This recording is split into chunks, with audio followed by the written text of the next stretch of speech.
Sa lahat po na makapanood sa ating video ngayon guys, meron pong ipapaabot ang ating mga kaibigan. Lalo na po ngayon ay kumakalat na po ang virus na monkeypox dito sa Mindanao.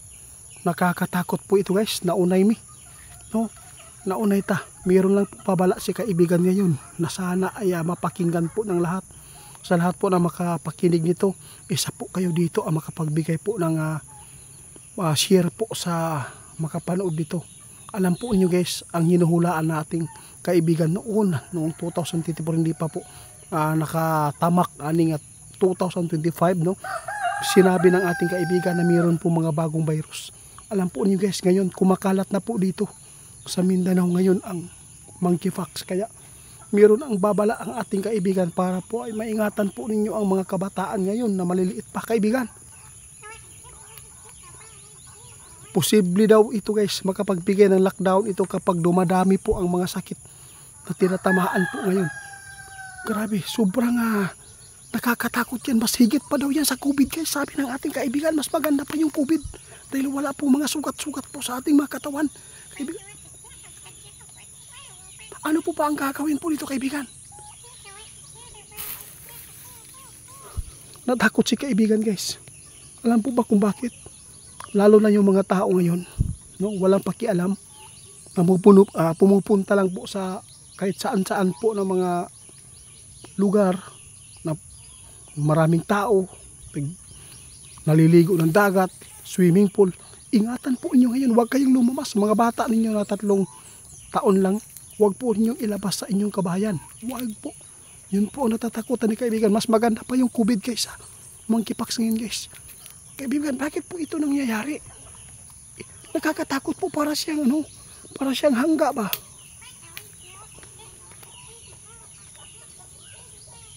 Natatakot si kaibigan ngayon guys. Baka pa daw lumala ngayon ang sakit na monkeypox. Baka marami pong mahahawaan dito sa Mindanao, lalo na kapag ito ay dumami guys. Imposible guys na pwede itong mag-lockdown tayo guys. Natatakot si kaibigan. Meron pa naman silang hinuhulaan noon na babalik po ang virus na COVID. Baka isa na po dito ang mga hinuhulaan po nyo kaibigan na nangyayari na. Nakakatakot po ito guys. Dahil po mismo si kaibigan, nakikita po niya. Mas lumulubo pa ito guys. Yun po ang advice ni kaibigan ngayon. Hanggat hindi pa kayo tinamaan ang mga anak natin, wag natin hayaan na magpunta-punta lang kahit saan. Maraming tao, hindi po nyo alam yung nasa lumuha nila na mayroon na palang dalang mga virus tulad po ng monkeypox. Nakakatakot po yan pag ito ay dumapo sa tao dahil po ay nakakadiri kaibigan. Dapat po kumakain po tayo ng mga yung mga healthy na pagkain, yung makapagbigay na malulusog po yung katawan natin para meron tayong panglaban. Di ba, meron po akong sinishare po doon guys, kasi sa totoo lang meron pong tinamaan po dito sa amin ng ganyan monkeypox. Anong ginawa namin? Kumuha kami ng dahon ng bayabas, araw-araw namin pinaliguan at nilalagyan po ng langis. Sa totoo lang guys, gumaling. Yun po, may nang baspa sa atin para lang po daw ito sa yung mga tinutuli daw. Hindi yan. Kung wala kang experience po, wag na lang po kayo mag-comment kasi po ang bayabas ay isa na po dito na makapatay ba, kung yung mga bakterya. Kaya nga ginagamit nga sa mga sugat-sugat. Alam po ninyo guys, isa na po dito ang tinuturo sa atin. Kaibigan, maraming salamat po sa inyo. Wala lamang pong mawawala guys na kung maniniwala tayo, dahil po ang mga sinasabi ng ating kaibigan ay alam na po nila ang magaganap. Hinuhulaan na po nila ito. Nakatakot lang si kaibigan, baka po madamay po daw kami dito. Hindi, mas delikado pa ito guys kaysa COVID. Yun po ang sabi ng ating kaibigan.